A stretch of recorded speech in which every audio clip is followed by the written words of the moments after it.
the show. What's going on? How are you, Rob? Hey, how are Hey, you there thanks this for morning? joining us. Good to see you. Talking to Audrey before she goes off to save the Uh-huh. world before midnight. Hey, Rob Brown in Memphis, Brendan Martin in Ocala. I think we're going to hit 102 today. Heat index is insane. I don't even know what it is, 112, 115. Drink a lot of water, people. And we've got a lot to cover. What a show yesterday, man. A lot of people going, I hadn't learned that much football since I watched a Tom Landry documentary. We're going to have Jordan Davis Hill, 24/7 Sports, covers Georgia and also has a great Junkyard Dog podcast. Jacques Doucet will check in for a few minutes from Baton Rouge before they go to practice. Yancy Porter, Rebel Yell Hotline in Oxford. Rodney Orr in Tuscaloosa is going to weigh in. So, again, a lot to cover. Take a picture with your phone of the QR codes. We're live on a couple of Twitter channels and then Facebook and YouTube and then Reels and stuff put out all over the place every single day. Best 60 minutes on the SEC anywhere. Power. Hour of power. Let's get started, man. Hour of power. It With is this the guy hour. right here. He's the most powerful guy in Georgia media. He really is. He's a media mogul, and he's barely 30, and he's really one of Like 18, this guy. Yeah, he's a young man, smart. Jordan Davis Hill, you're putting out content every day. People can look at a million places, but you put out stuff, throughout the day. Georgia's heavy into practice. By the way, Tony Barnhart last night broke it down. He took the whole universe of all the teams, funneled it down. He's got Texas and Georgia playing for the national championship, and he's got Texas winning it. And I said, I wouldn't go up against the best 60 minutes in football with Kirby Smart, the best defensive coordinator in America the last 15 years. Good morning, and preach.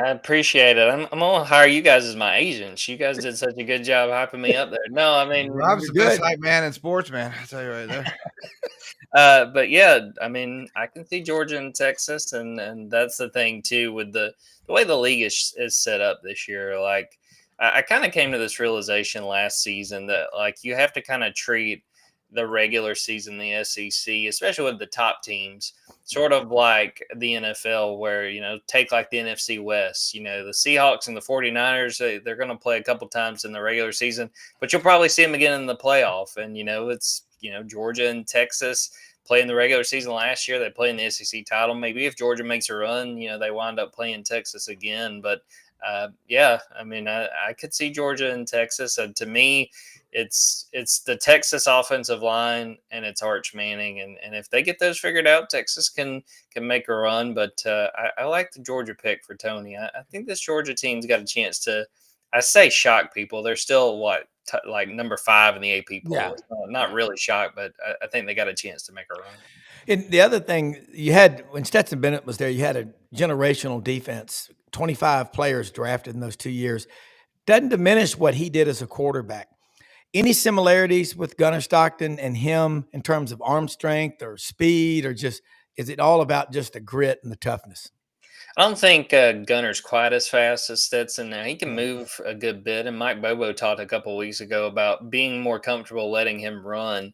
I was a little surprised in that Sugar Bowl they didn't really use his legs, but I think that was more a product of the Notre Dame front, and I think they came to the realization: look, we're not going to be able to run our quarterback against these guys, and God forbid we can't get him hurt after losing Carson Beck. So I don't think he's quite as fast, but he can move. And I'll be interested to see his deep ball accuracy once we get into the season, because that is something in those 2 games where he played where it really mattered, Texas and Notre Dame. Yeah. Gunnar showed that he can rip it. He can throw downfield, and he can make some big plays. And I think they are comfortable letting him do that. And to me, when you look at what he's got to work with the receiving core he's going to throw to, I think Georgia's putting him in a position to succeed. There's been discussion. People have asked me, like, what's his ceiling? What can he do? I don't know that he's going to be like a first team All SEC quarterback. I don't think we're going to be talking about a Heisman contender, but I think he's a guy that is going to, more often than not, keep the ball out of harm's way. He's going to make some plays with his legs. He's not going to be Stetson Bennett, but I think he can be what Georgia needs to win a national title. If you're a Georgia fan, I don't, asking for anything else is just extra, in my opinion. Yeah. So it's been what, since 2019, Georgia had 1,000-yard rusher. Uh, you got some talent, and you bring in, what is it, Josh McCarthy from Illinois. Now he's from Enterprise, Alabama, so he's kind of coming back to the South. Who's leading in the clubhouse in the running back room in practice so far? Yeah, Josh McCray from Illinois. You got to Yeah. shout out those Enterprise Wildcats. So when you Yeah. get a chance, but I think it's going to be Nate Frazier. I think that he's built Wow. off of last season. I think the way that he played as a freshman, he's done a good job. Mike Bobo talked about this a couple weeks ago too, and he was talking about Nate and kind of teaching him as a young back. Look, sometimes you got to take the 4 or 5 yard runs. Mike pointed out a lot of these running backs, especially these young guys, they're used to being in high school and being the fastest guy on the field. And well, I'm going to cut this outside and I'll make a play. And the margins are a whole lot smaller in the SEC. You're not, don't get caught, with a no gain or a loss trying to turn it into something big rather than taking 4 or 5 yards at a time. And you might break one along the way. It sounds like he's progressed there. If he does that, and also cuts down on the fumbles. That was sort of an issue as a Yeah. freshman. I think he'll be well suited. But you got Josh McCray, who we mentioned. I think he's going to be that power back. I think he's going to be that guy that's kind of the thunder to Nate Frazier's lightning. But they're in a pretty good spot, I think, on the whole, as far as depth. And I wrote about this on Monday. You got Nate Frazier, you got Josh McCray, Roderick Robinson. I think still has a little ways to go. He had a strong first scrimmage. I don't think he was quite as impressive in the second one, but he's been coming back from injury. Cash Jones was a third down back last year. I think you'll see something similar from him. But Chauncey Bowens has had a really good fall camp. This is his second year at Georgia. Dwight Phillips Jr., a smaller guy, but a speedy guy. He had a touchdown in the scrimmage last Saturday. This will be his second year as well. Bo Walker, a true freshman, who I know we've talked about a bunch. They are deep. And I think the biggest thing, which I pointed out in the story, it seems like the last few years, Georgia has started seasons where they've had a couple backs banged up. And you can't count on having 7 backs for an entire season, but it's sort of there's safety in numbers. You've got guys that I think if they get put in a pinch, if Nate Frazier gets hurt, if Josh McCray misses time, they got other guys they can lean on. And I think that they are confident if that has to happen, that they can roll with those guys and feel pretty good about it. You chronicled last year 37 drops by Georgia, probably led the nation. Is that changing in practice? And what do you think caused that? And what does Gunner do different? I think really I think it got to just sort of a mental thing last year. I think that, it's like you drop a pass early in a game and then it gets in your head. And then you're not thinking. There was a few games. I'm trying to remember which game it was for Arian Smith where it was like, Carson Beck started throwing to him across the middle, and he kept jumping up in the air to catch the ball. And I remember Kirk Herbstreit pointing out, like, why is he? And I think it just kind of got it in their heads that they were like just kind of pressing too much. But I'm really confident that they flipped this receiver room in a big way, and they had some big holes to fill. Arian Smith, for all his faults, still led them in receiving last year. Dominic Lovett was a very productive receiver during his couple years at Georgia. You lose them, but you bring back Colby Young, you bring back Dylan Bell, you bring back London Humphreys, who's had a very good fall camp. I think you're going to see more of him this year. And then you go get Zachariah Branch, who I think is going to be their leading receiver. Noah Thomas, who has an argument to have been fall camp MVP. He's had a fantastic fall camp. And then to boot, you sign 5 high school guys. So I think they've done a great job flipping that room. And I think people are going to see that early on in the season. Yeah. And last year, Georgia was 15th out of 16 in the SEC running the ball, still won the SEC. You improved the running back room. You cut those drops from 37 to 12. I mean, that's why, Georgia, again, Clemson, very similar cultures. They don't lose a lot. Like Kirby says, we give a lot more to the portal than we take from it.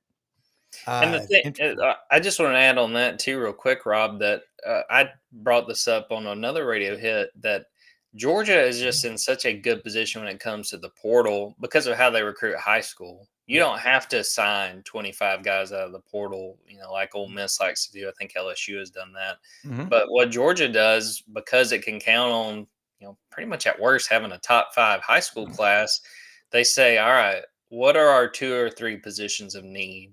And let's go address that in the portal. They did that at receiver, getting Zachariah Branch, Noah Thomas. They did it at safety. Went and got Adrian Maddox. They went and got Zion Branch, and they went and got Jaden Harris. So, I mean, I think when it comes to the portal, Georgia operates from a position of strength. And Yeah. it's something, too, I always make sure and say not every team has that opportunity. But I think the fact that Georgia recruits so well in high school, it lets them really make the most of the portal. And you win whatever you got to do. If you can't run the ball, that's the story of last year. You didn't have a great passing game, and the guys were dropping a lot of passes. You had a good quarterback, but you couldn't run the ball. You still won the conference. So on the defensive side, how's the depth chart looking there? The 2-3 on the front seven, because that's been the mainstay of Kirby in 15 straight years. I think they're in really good shape. I mean, I have to start at inside linebacker. I mean, they've got guys who are going to play a handful of snaps a game that I'm confident will be starting at other SEC teams. I mean, I think about Chris Cole and Justin Williams, both sophomores, both guys who Chris Cole came on really strong as a true freshman. Justin Williams was kind of more limited to special teams, but Justin's had a really good offseason. But, those guys are behind CJ Allen and Raylan Wilson, 2 rising juniors, 2 guys that I think they'll have all SEC conversation, and as a result, probably 2 All-American conversation. Those 2 guys at inside linebacker, very deep room, and that's not to mention Zayden Walker and AJ Crua, the 2 true freshmen they've added. But to me, the conversation of how good this defense is going to be, really 2 spots I'm watching. That interior defensive line, Christian Miller's gotten a ton of talk, and he's lived up to it in fall camp. He's really impressed and done a good job. But the guys around him, Jordan Hall, I think will be the nose tackle. They need him to have a big season, former 5-star out of Jacksonville. And the guys behind them, I think when I think about interior defensive line, got to have depth. You got to have those guys staying fresh and keeping them fresh out there. Xavier McLeod's a guy I'm watching really closely. Elijah Griffin, a 5-star. I know I've mentioned on the show before. Yeah. Getting those guys involved, Nnamdi Ogboko. And then the other spot is safety. I mentioned Adrian Maddox a few minutes ago. I think he's got a real shot to start. UAB transfer. But Ja'Cory Thomas, a guy that's bided his time, waited his turn at Georgia, he's in the mix there.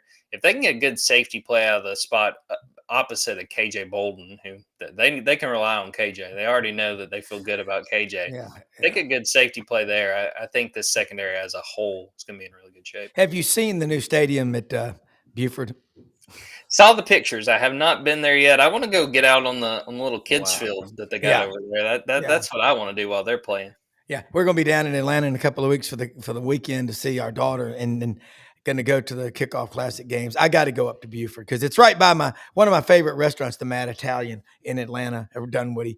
All right, so before you go, any storylines that people are not talking about that you're covering, that you're going to be writing about, they need to be paying attention to with Georgia, and always let them know how they'll follow you. Definitely. I think the biggest thing, be talking to Kirby a little bit later today around noon Eastern time. I'll be interested. I want to talk to him about Gabe Harris, who kind of fits into that defensive line conversation. A guy that's defensive end, outside linebacker, kind of like the Michael Williams of the past few years. Yeah. Kind of want to talk to Kirby about him and get a sense there. We'll talk to Kirby, too, about that second scrimmage, his takeaways. I mean, now we're, basically a week and a half from the start of the season and getting a sense of where they are. And, dogs247.com still got that 50% sale going on. I think that'll end maybe next week, so folks need to jump on that.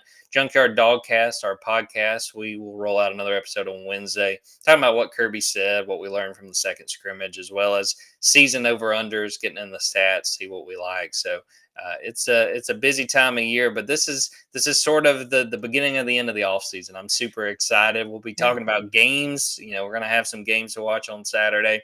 Super excited to get into Saturday. This will be one of the few Saturdays where I get to just be a fan. Georgia's not playing, so I'll sit back and enjoy some games and have some fun for the start of another season. To put things in perspective, last year I think Georgia in the portal, or 2 years ago, had 4 or 5 5-stars leave.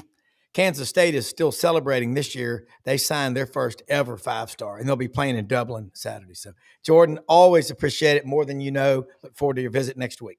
Sounds great. Thanks, guys. You bet. Jacques Doucet is going to speak a little Cajun French to us.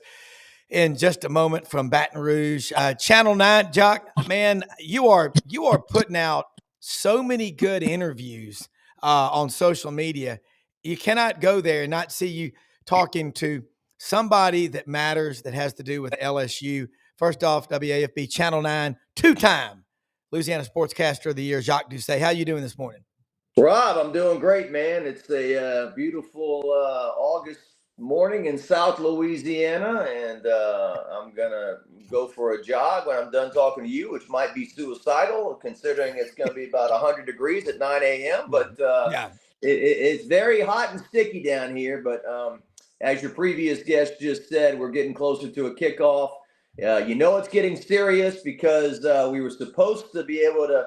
This morning was supposed to be our final video opportunity at practice, and they called that off. So no more war secrets getting out. I think we can go to one more practice, but no more shooting video and any of that. So, well, what you've seen of practice so far, they're about in 12 4-stars just in the portal.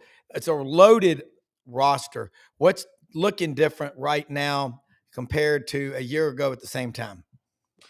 Well, I think they're going to be much better at safety. And obviously, that's a position where you're the last line of defense. You need guys back there who are making good decisions. And I think that, the defense obviously has had some big struggles the last couple of years. I think they brought in this A.J. Halsey from Houston. Tamarcus is Cooley or Coolidge. I should know this by now. Zero from NC State. And he's going to be great back there also. They got some veteran presence in safety.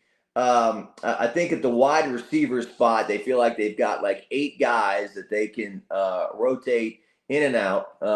And Nick Anderson was a guy who caught 10 touchdowns for the Oklahoma Sooners when he was a freshman. He's a big target, 6'4". Barry Brown from Kentucky. Our guy Matt Moscona said it was coaching malpractice what Stoops did with him over in Kentucky. The fact they couldn't get him the ball a little bit more. And so he's a big addition to the room as well. And Jack Pyborn from Florida, your co-host there should know all about him, right? I think they're hoping to get something out of him off the edge and so forth. So they added, I think there's 18 guys. I mean, even the punter, I think, is supposed to contribute to this team this year. So they did have the highest paid portal class. Tamarcus Cooley, by the way. Cooley Jacques, not Coolidge. Safety there. But they went, Brian Kelly made his $1 million pledge. And then I think boosters bumped it up to $3.3 million. So that's where we are in today's college football class. As far as getting players, got to pay. But it starts with the most important position on the field, and I think LSU's got a real good one there. And Garrett Nussmeier entering his 5th year as an LSU Tiger, but just his 2nd year as the starter. Everyone's keeping their fingers crossed that he makes the jump that Joe Burrow and Jaden Daniels made from year 1 to year 2. As a starter here in Baton Rouge. Yeah, I mean, that seems to be the number, 24 to 30 starts the NFL looks at. I mean, and, there's some quarterbacks that haven't started a meaningful game. People are already saying, is he going to come back next year? And, not with Garrett Nussmeier. And I look at it, what happens if he goes down in the second play of the Clemson game? Who is the backup and how deep is that quarterback room? Well, they got Michael Van Buren from Mississippi State, who as a freshman last year played a few games, and I think he threw for over 300 yards in a couple of them, including the Georgia game. Now, sometimes you look at that and say, well, his team fell behind by so many points that, things were there in the passing game. But in the scrimmage they just had Saturday, apparently his throwing hand, he hit it on somebody's helmet. And so he's in a splint now. I think a couple of his fingers are taped up. And so behind him is Colin Hurley, who was a true freshman last year, got in a car accident in the spring. He's never played. So I know there's been a few LSU fans who think that Garrett Nussmeier needs to run more. He needs to run more. And I'm not really of that opinion because he doesn't need to get hurt because I mean, the team is really built all around him. August 5th, 6th, 7th, whenever that was, when these crazy rumors started coming out on the internet that he had a torn ACL.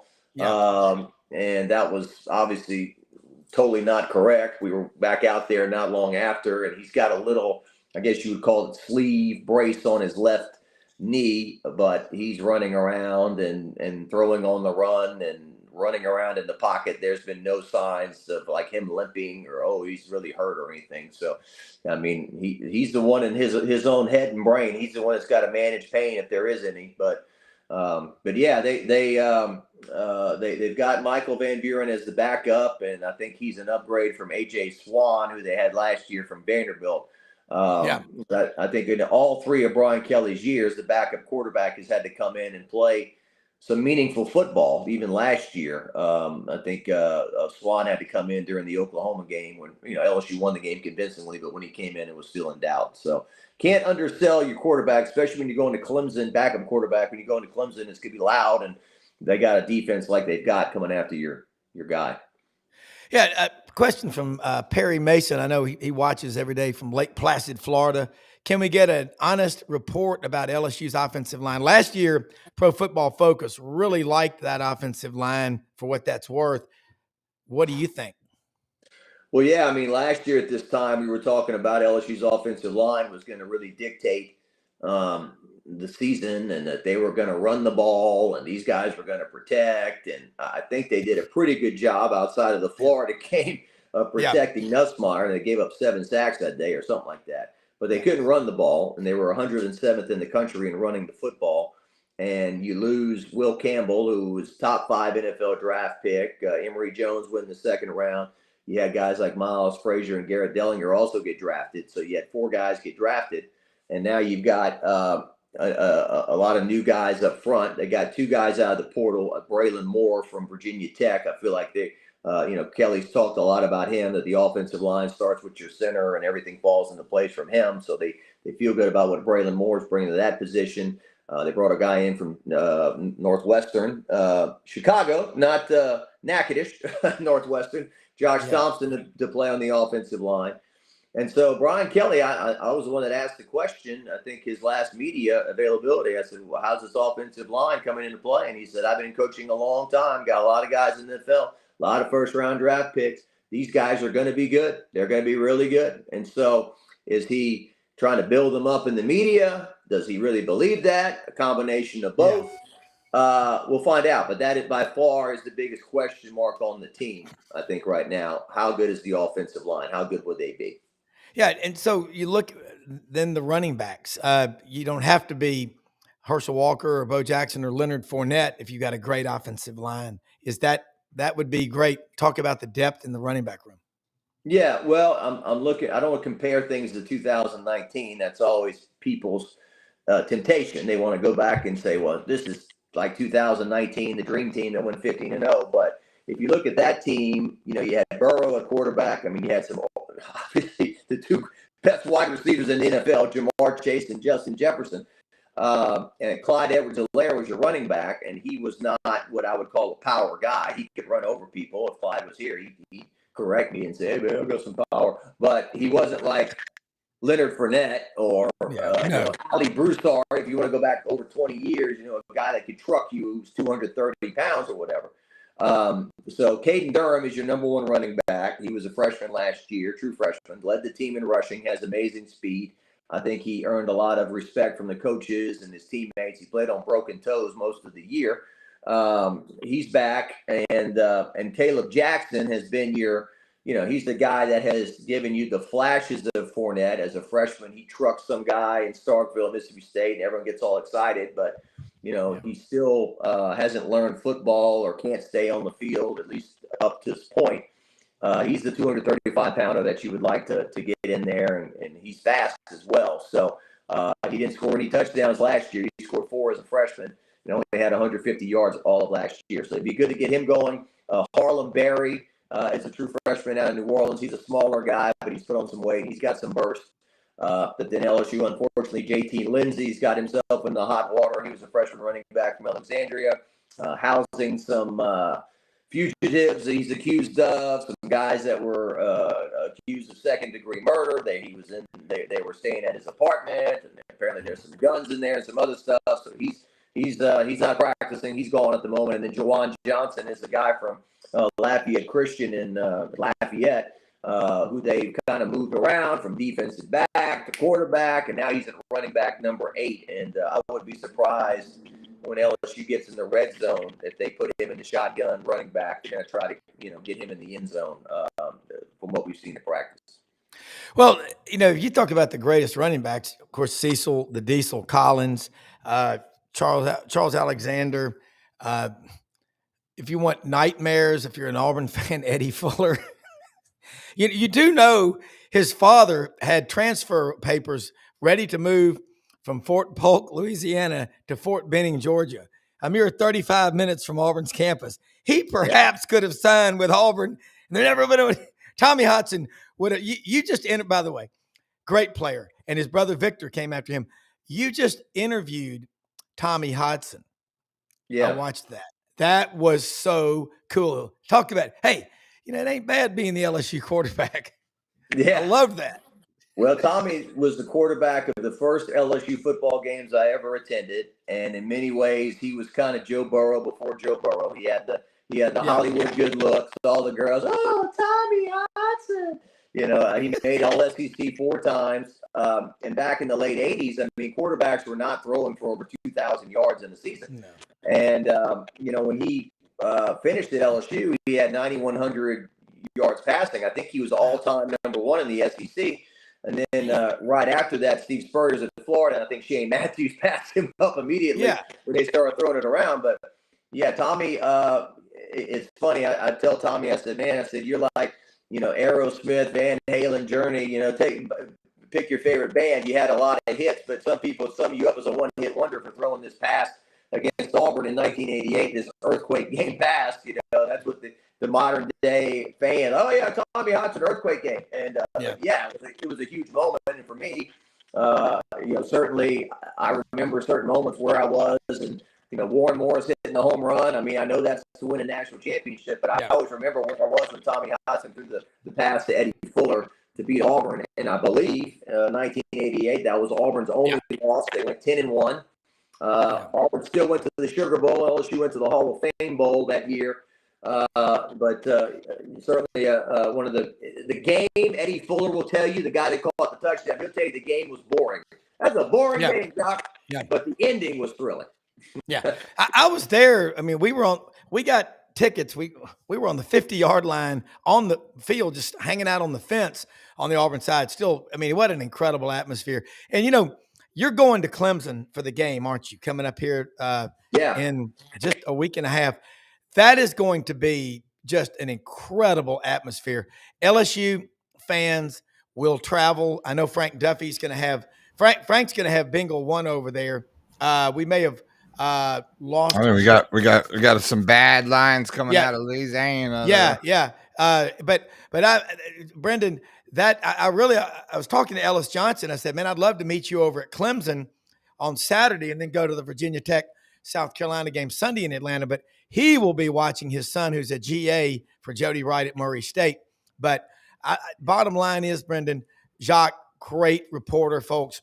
He's come back. He's come back. Here he is. Okay, we lost him for a second. But Jacques, we got. I don't know what's going on in the connection. Yeah, we got some bad audio lines coming from you there. It's breaking Louisiana. I'm not sure what. Okay. Let's see that. Yeah, but I think about these opening games, but I'm sitting there looking at the big schedule on my deal. Opening weekend, Alabama at Florida State. Auburn at Baylor. I'm looking. I feel like you're just like that guy that's really hungry on Thanksgiving that just is going to load up your plate, and then you're going to be like analysis and a food coma. Yeah. Yes, you're going to have to you're just going to have to take it one game at a time, Rob. You realize that I'm going to have to. You're going to need therapy through this entire thing. Yeah. Because you're gonna be like, oh my god, I gotta watch all these guys, and you're gonna miss it. So we're gonna have to make a list of games for you of what you should be watching so you don't miss anything. Well, I was talking to Dave Bartu after yesterday's show, and I'm the same way. I watch all these games, but I don't sit for hours. I might be out on my bike I don't riding. think you've sat for and an then hour for a long time. Yeah, but I can listen. I'm watching. I'm listening. Brendan, talk for a second. I have an escaped cat, and you know what he'll do? He'll eat the Ethernet What wire. happens? What? Well, Let me put the cat up. I'll be right Okay, back. put the cat up. Oh, it's a family show. Hey, Jacques, are you there? You are. The sound look better there.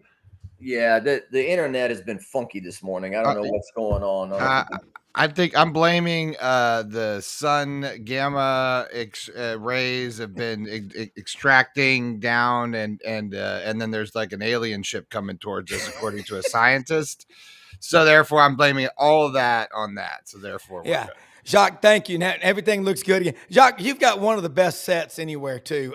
When you bring the TV guys on, Gary Harris in Tuscaloosa, you in Baton Rouge, it's always, about perfect. You've got some Emmys that you've won, Sportscaster of the Year. Jacques, let people know again how to follow you, because it's like you're your own entity. Jacques Doucet on Twitter, you got 80 or 90,000 followers, and man, I know why. Well, I appreciate it, man. If you go to YouTube and search Jacques Talk, you can see the interview we just did with Tommy Hodson. You can see the interview we just did with Herb Tyler, who was LSU starting quarterback in the late 90s there, led LSU to the upset of number 1 Florida in 1997. Wow, I remember that. The only time LSU ever beat Steve Spurrier. I actually talked to him on the phone one time about interviewing, and we were going to Gainesville, and I got him on the phone, and I couldn't believe he called me back. And, Doc? I remember that. I remember that game there, Doc. That was the one time they beat me. We were 11-1 against LSU. Beat them 58-3 in 1993. Yeah, I mean, that was the one time they got him. And he goes, 1997, we lost 2 games that year. Georgia beat us 2, I think. And so, anyway. Field trap mind. He doesn't forget a score or a stat. Yeah. Well, it was, before Nick Saban, and I realized Spurrier only won 1 national title, but, when he'd come to town, you were just petrified. It was like, this guy is going to embarrass us today, and he's going to score 50 points on us or 60 or whatever, and he's going to smile. And so that I remember LSU the week before in 1997, they had to block a extra point to beat Vanderbilt in Nashville 7-6. Cecil Collins broke his leg that day, and my dad gave the tickets. He goes, "You can go. That we're gonna get killed." And so I went to the game, and early on, Herb Tyler ran it in. They got an interception. They ran it back, and it was like, "Whoa, we're gonna hang in there at least." And they pulled it off. They beat them that night and lost to Ole Miss the next week in Tiger Stadium and on a JP Sports game at 11:30 in the morning. But certainly one of the biggest wins in LSU history. Just don't talk about what happened the week after. You just never, like you said, Jacques, you never knew with Spurrier. We talked about him the other day. And you never knew what he was going to say, what he was going to do, how he was going to react, and how he was going. And I was speaking to a very smart guy, a lot smarter than me about football. And he says, you just never knew how he was going to attack you. You never knew what the scheme and schematically he came up for you, because he would make those adjustments, and he always believed in everything that he was doing. And, that's how he won at Duke, and that's how he had the career that he had. If anyone has any time to know his history, to know what he laid out to go to coach at Duke, how it was all on the line. He was really, it's indicative of the type of personality that he is and his career, because, he's all in, Yeah. Well, certainly I think he gets that time gets mislabeled. Like they were doing the run and shoot, and all they were doing was throwing, but they had, Fred Taylor, they would run the ball, and then defensively with Bob Stoops. I mean, certainly I remember they would get in your face and you could not move the ball either. So, yeah, it was quite a run he had. How many SEC titles did he win? 6 or 6, 7 if you count 1990. No, I said it's 7. Yeah, why not? But Jacques, another thing, and before Yancy comes on from Rebel Yell Hotline, you go back and you look. Steve Spurrier was 11-1 against Georgia and 11-1 against LSU. I mean, that's one national championship, but 7 SEC titles, which back then, with the BCS, before the BCS, those were basically national championships. You could make a claim for that. All right, let them know how they can follow you, Jacques. I know you got to get out there and get a run in. Drink a lot of water. Hey, I run in the heat too, bro. I'm a runner in the heat. I feel you. I'm gonna run later. I'm scared. There you go, Brandon. You got to sweat out all that Crown Royal from last night or Gosh. the weekend or Hot whatever. damn. Right, that's right. Fireball. Brennan doesn't drink, guys. I was totally an assumption on my Nope. part. I don't drink at all. Nope. There you go. Good for you. Just Sound got a little mind bit. and body. There you go. All this is in here is coffee. It's all Caffeine. Yeah. coffee. YouTube. Go to WAFB.com. My Facebook page, and just look up Jacques Doucet WAFB. All our stuff is there. There you go. Hey, Steve Spur. Yeah. There you go. Throw my visor. This is the book my dad wrote with Steve, but all that good stuff in here. Right there. Good Well, stuff. and I'm going to tell you what, Jacques, it is an awesome time. I'm like you. I'll go bike and run into stuff either early or late, but drink a ton of water. But man, when you come on, you bring a sense of urgency. You'd be a great bond trader. We will see you next week. Thank you so much. Great. All right. Thanks, guys. Appreciate it. All right. Thanks. Well, Brendan, it's true. You look at these guys, Yancy lived Yancy like yet. Yancy is not in yet. So okay. you know. Yeah. But you think about these coaches. He lived in the same little cul-de-sac as Ed Orgeron, and they would run a lot. And you can find out a lot about people. I used to run with groups, but when you start having kids, I do the 5-minute rule. If you're not there within 5 minutes of the start time, I'm just going to take off. So you do a lot of it solo. I can't run and talk. It just pisses me off. I don't like it. I'm a solo runner. I'm going to knock out a 5 or 10 mile run, 60-mile bike ride. I'll do it with people. Hunter Humphreys and John Housel are two of the greatest long-distance bike riders. I know they're both attorneys, and you'll learn a lot. But I'm with you. You just still got to get your exercise in. I don't like the biking. The biking is too dangerous. I covered Race Across America once. That is an interesting thing. But kind of like a Tour de France. It's a Tour de France on acid, I think, because it's a nonstop. It's an enduro race. They don't quit. Yeah. They don't rest. The race is, it's the Cannonball Run on bikes. And you go from one end of the country to the other. So it's California to I think we went to Maryland. So, and then the winner does it in like 6 days or something like that. That's amazing. Nonstop. They don't. Well, yeah, and I got a text from my youngest son Max, who's out in Sequoia National Park working until October. He sends me 12 photographs of Heaven's Gate in Sequoia National Park. It's so beautiful. He goes, it said 38 miles, 11 hours, and I said, you walked. He goes, yeah, I did 38 miles in 11 hours. And I said, I don't ever doubt you. He said, what seems crazy to most is normal to me. And I said, yep. But you know what? That's how people think. Well, West Coast, dude. I mean, like, you got to think about it. In Colorado, that's normal. I know. Where you wake up and you say, oh, you not wake up, but you plan to go hike 3 14ers in the day. And in one day when you go to the collegiates or, you just around those people that are there for that reason. So I guess it's not so crazy, but it's as crazy as when I come out here and everyone's in a boat. I'm like, what's a boat, man? Like we were landlocked, Well, no, you're right. And I don't scuba dive, I don't do, so in a lot of ways it's just, it's your environment. Yeah, it is. And I've got my road bike, my tri-bike, and I've got a mountain bike. And I get out on these farm roads, and you can go from here to Memphis or here to Little Rock in Arkansas on dirt farm roads. Yancy Porter, Rebel Yell Hotline. Catch them Monday nights at 6 p.m. every week. And Sports 56 WHBQ and Super Talk Mississippi. Yancy, you got a lot of guys coming in from the portal, top studs from Mississippi high schools. What's happening at Ole Miss? I know Tony Barnhart. Last night, we were talking to him after the Touchdown Club in Memphis. He's going to Oxford today to see Lane Kiffin, and then I think the next day or two to see Jeff Lebby in Starkville. But what's happening down there on the square in the post-Beacon days? Well, I mean, right now it's about keeping everybody healthy, right? Yeah. That's everybody from camps from all over the country. It's just doing whatever kind of dance they could do and fingers and toes crossed and keeping all their main players healthy. And so far, so good on that front. All right, offensive line. Let's talk about that side of the ball. It's kind of a mess. It's the story at all camps. Offensive line has been the one position. I would make an argument during the portal NIL era that every position on the field has gotten better. Maybe we don't all like the change where every year there's a different player, but the talent, the production level has gotten better everywhere, but offensive line, Okay. and it's regressed everywhere, and Ole Miss is no different for sure. Well, I mean, it takes a good 2 years to develop continuity or cohesion on an offensive line, and with all the guys moving around, I guarantee you the NFL people are going to start raising hell with the college. Maybe they'll have a summit, somewhere, and they'll say, okay, we'll keep these guys together, make them sign 3-year contracts, which makes better offensive linemen. If you all will help supplement NIL, because without us sending you players, there is no NFL, and they are the greediest. Hogs get fat, pigs get fat, hogs get slaughtered.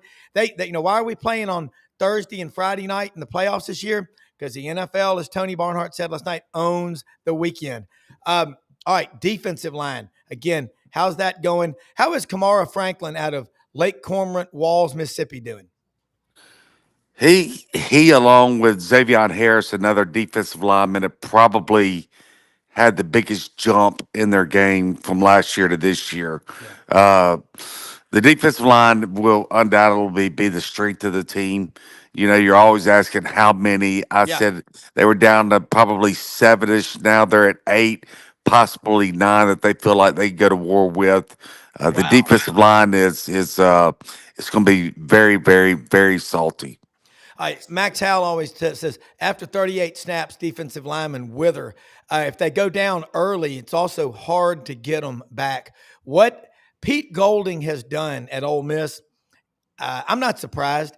He caught a lot of grief at his previous stop, but he couldn't have lasted 4 years with Nick Saban if he wasn't good. Have you had a chance to talk to Pete since he signed his new contract, which makes him the second highest paid defensive coordinator in America behind the guy that left Ohio State that went to Penn State?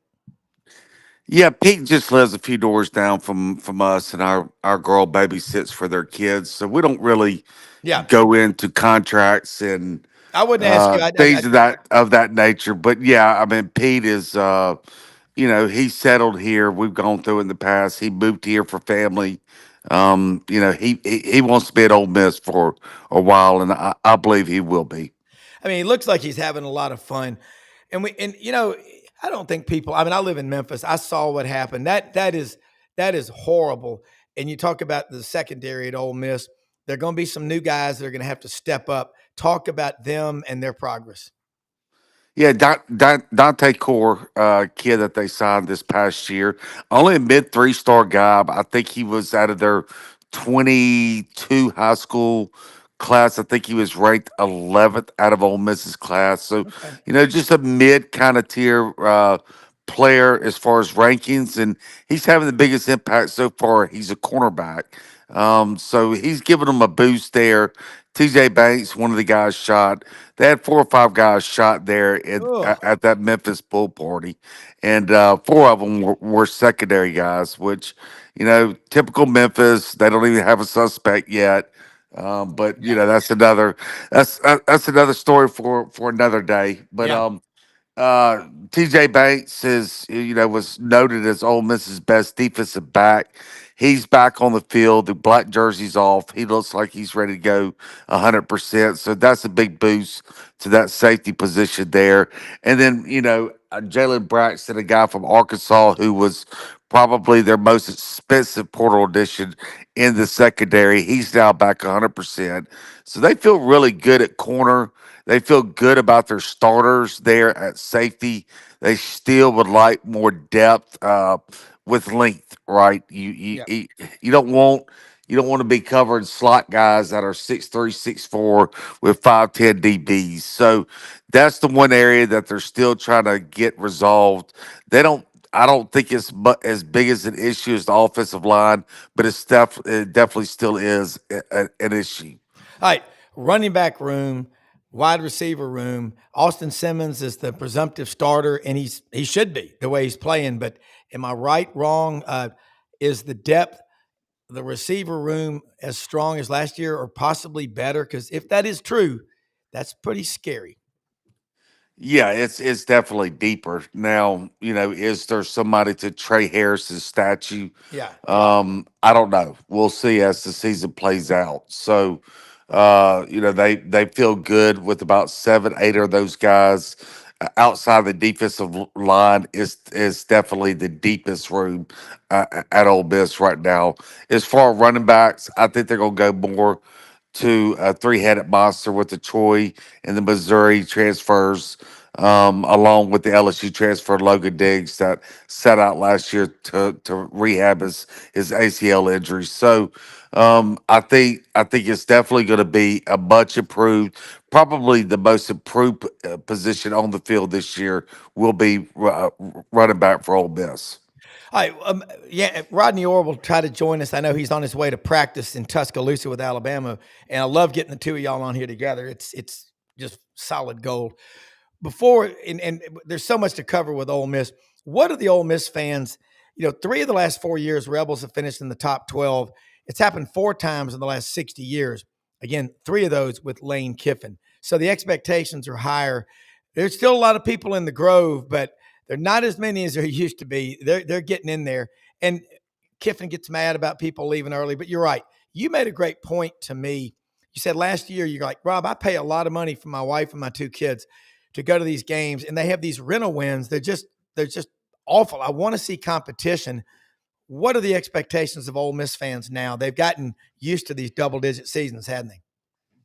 Yeah, they have, and the games are going to be better, right? You Yeah. got Washington State at home, you got Tulane at home, you got some non-conference games that at least bring some excitement to the fan base to go watch. Last year you play those 4 absolutely patsy teams, and then you play Kentucky, right? Yeah. And Kentucky ended up being the worst team in the SEC, but guess what? They beat Ole Miss, and so.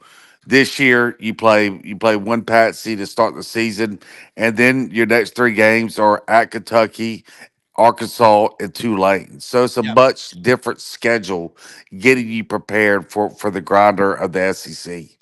Yeah, and you look that Georgia State game, the first one. That's Dell McGee out of Columbus Carver. He went to Dell played at Baker, played at Auburn, was the Georgia running back Yeah, coach for a long time. One of the best recruiters in the country. They've got yeah. players. They've got players. I think that will be that's a great first game, and it's under the radar, isn't it? It is. And you look at Georgia State, they like to spread you out, even though McGee was running back guy. Yeah. He really likes to play that spread offense. And he'll get you prepared to what you're going to see from several of the SEC offenses. So it's going to be a good opener for Ole Miss. And like you said, he's done a great job over there. I mean, look at his staff. All right. So Lane Kiffin, looking at the big picture right now, we got a 12-team playoff. I mean, what'll get you there is being mad about having a double-digit win season. 10-3 last year. What are you seeing out of Ole Miss that's different? Because not everybody can absorb 30 or 40 new guys every year and win the way they do it. I mean, really, you look at most schools, they couldn't even, they would crumble under similar circumstances, and it's amazing what they do. What's the secret? He's just kind of ahead of the curve, Yeah. having that experience of being in the NFL as a head coach and having a salary cap. And I mean, he's really treating this exactly like an NFL franchise, right? We're going to slot this much money for the quarterback position. We're going to slot this much money for the offensive line position. I mean, it was the perfect timing for Lane's career for the NIL and the portal to come when it did. Yeah, great point. Rodney Orr, Tider Insider, folks, only $48 a year. The best source on the Crimson Tide and Tider Insider TV Tuesday nights. Rodney, good morning. I know we just got about 11 minutes. Practice is underway in Tuscaloosa. Tell us what's happening. Yeah, sorry guys. I'm kind of scurrying over to the practice field as we speak. Yeah, I mean, it's been a look. There's a lot of optimism here, a lot coming out of camp. So I think that they feel really good about the camp that they've had, the 2 scrimmages that they've had. Ty Simpson has really stepped it up and had a great camp at quarterback. I think he's kind of solidified things. He's built a lot of the coaching staff. but also the players around him, and it just he's translate on the field remains. Yeah. About Well, right now. everybody's going to say, Ty Simpson. Who would you compare him to? So I'll ask you. You've had a lot of really good quarterbacks under the Saban era. You just finished up with Jalen Milroe. If Kalen DeBoer could pick his ideal quarterback to run his system, he's got Austin Mack, Keelan Russell, Ty Simpson. Is this group more of what he wants long term? Yeah, I don't think there's any doubt about that. I mean, I think all three of those guys fit more of what he wants to do.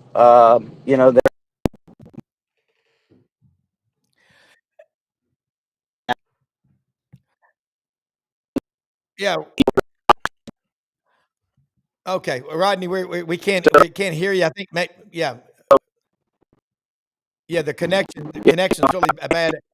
Yeah, but we'll try to get Rodney back in. But Yancy, that's the thing about it. The quarterback room, Kalen DeBoer can flat out coach quarterbacks, and he's got Ryan Grubb there helping him out. And I hope Rodney can come back in. I know he's in Tuscaloosa in traffic and all, but that the offensive line. I go back to that with Ole Miss. You remember, Yancy, not that long ago, we could name, the studs on the offensive line. And the only school that can say they've got 7 of their top 8 offensive linemen returning this year, there's only one school, and that's Texas A&M with Mike Elko. And like Pete Cordelli said yesterday, they'll be fundamentally sound. Rodney, hopefully we can hear you better now, but keep waxing eloquent about what's going on with that practice. No, I mean, I think, like I said, I think you ask if Ty or if these quarterbacks fit what DeBoer likes to do, and I think that's right. I mean, I think you're right about that. Again, how does it translate to the field? It remains to be seen. I mean, you can be optimistic and all of those things kind of give you a really good idea of maybe the direction things are headed, but till you see it in the game action, you guys know how it goes. I mean, you got to do it on the field. Yeah. Yancy? Yeah, I think I mean, the question with Ty is how is he going to perform with live bullets, right? I think Ty's everybody in the country should want to see Ty Simpson do well on the field. You're talking about a kid that could have left 2 or 3 different years, right? And 90% of the kids these days, they do leave. They're not where they want to be on the depth chart, and they take off instead of sticking it out and continue to work on their weaknesses. They always want to blame the school instead of themselves. Yeah. And so, you want to see the Ty Simpsons succeed on the field, and I'm keeping my fingers and toes and everything crossed that he has an All American type season.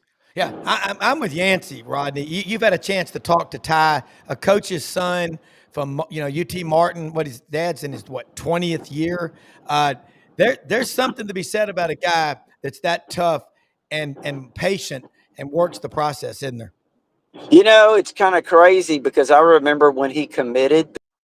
Yeah. The day he committed, of course, he was a 5-star rated player. Yes. Yeah. And he made the comment. He made the comment that hey, I'm just going in. If I have to have a Mac Jones type career, well, he kind of prophesied it, right? Yes, he did. Mean, he spoke it, and he might have regretted that comment a few times, I'm sure, during the wait. So it's. But yeah, he has waited his turn. He hasn't left. He hasn't bailed out. And he's competed. And you know what? Look, Ty has a ton of tools. I'm telling you, I don't know how he's going to perform, but the tools that he has, he's got an arm. He's got a really good arm. He's got great mobility. He can improvise. He's exciting to watch the way he moves around and throws the ball. He's a real competitor, but again, it's like we said, it's a tough position to play. And when, as Yancy pointed out, the live bullets, when they're flying, they can, that's what separates the 7-on-7 quarterbacks from the guys who can really Rodney, do it. Real quick, we just got a few minutes. Yancy Porter, Rebel Yell Hotline, Rodney or Tighter Insider. This is great. What are you talking about tonight on Tighter Insider TV at 6:30 p.m. on YouTube Live? Yeah, we'll probably just recap the scrimmage and where things stand. Start eventually looking forward here to Florida State. That season opener, which we'll probably save for next week. But mostly just kind of updating on things that have happened over the last week, and especially the scrimmage. Right, content-wise, I know Yancy, Rebel Yell Hotline, y'all are just pounding out stuff. You got a great team there. Follow you on Twitter. Yancy, tell them how. At Yancy Porter. It's pretty simple. That's it. So easy. Even Jethro Bodine, is he a follower? I mean, yeah, I don't make it very difficult. I love, well, and you're putting out incredible content. Rodney, tell them how they can follow you on social media, and I'll let y'all go. And as always, thanks more than you know for sharing your time with our viewers. We love it. Yeah, at Tighter Insider on X, and then also obviously TighterInsider.com. That's for Alabama fans. It's only $48 a year. It's all our information, but also our community those there. Forums that you have are incredible. All right, guys, thank you so much. We will do this again next week. We're that much closer. I feel like a 9-year-old on Christmas Eve wanting a new 10-speed. Hey, lots of news happening right now. Auburn has announced they're going to recognize 7 past national championship teams. They could claim 10. And you know what? If people want to criticize Auburn for doing it, be careful about throwing stones if you live in a glass house, because I remember some schools when they joined the SEC added 2 national championships overnight. You can criticize Alabama for claiming 18. They could probably claim 27. So look, you better embrace your past. I think that's smart. Let's say something about Landers Ford people. Get out there. Ask for Brad Bellamy, the general manager. Poplar and Houston Levy open Monday through Saturday, every day but Sunday. And they are the title sponsor. So proud of what they do from Memphis, the Mid-South, and all over. You can order a truck or car or SUV from them from anywhere. Take $500 off if you're a Sidelines audience member. It's hard to remember that, but when you go in there, it helps. It helps for you to let them know, yeah, I heard you about you on Sidelines. And cars, trucks, and SUVs, the Ford Power Promise, and the 25 Expeditions are on the lot. The Broncos, if you see something you want, they can order the vehicle for you. Landers Ford. If you didn't buy your last vehicle from Landers, you paid too much. They're right. Hey, they're right down the street from Hewlett and Dunn. Holy shnikes. I was out there yesterday, and they've got boxes coming in every day at Hewlett and Dunn. The boots, they've got kids' boots. I'm talking, for 2- and 3-year-old kids, and they're very reasonable on the pricing, okay? Charles Hall, his wife, Laura, you can't get better than them. It is a family business there on the square. Raven Carpenter, J.M. Huffman, Lydia, Squidward, the whole crew out there. Great people to work with. Barber, Filson, Pendleton, Schaefer, Duckhead, and these new genteel slacks, trousers, pants, whatever you call them. They are good-looking pants made out of the new technical material you won't burn up wearing. They got them in khaki and blue. Got some yesterday. And, man, the women's fashions, the boots, they got so much stuff. Just go to hewlettanddunn.com, order from anywhere. And Rumble Boxing, remember, the older you get, it's more important how you fight is how you live. Union and McLean Boxing engages both sides of your brain. Great people to work with, open every day, weekends as well. The classes take 48 people in there. It is a community of tough people. And look, cars, trucks, SUVs all need help. That Landers Ford service team will pick you up. And also want to say something about those lights out gummies. Dave Bartu, College Football Matrix, man, he was on yesterday.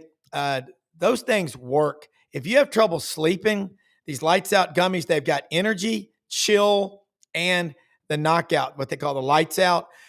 No sleep hangover. They're legal in all 50 states. And Dave has been working on this for 6 years, and he works with the NFL Pro Athletes Hemp Association.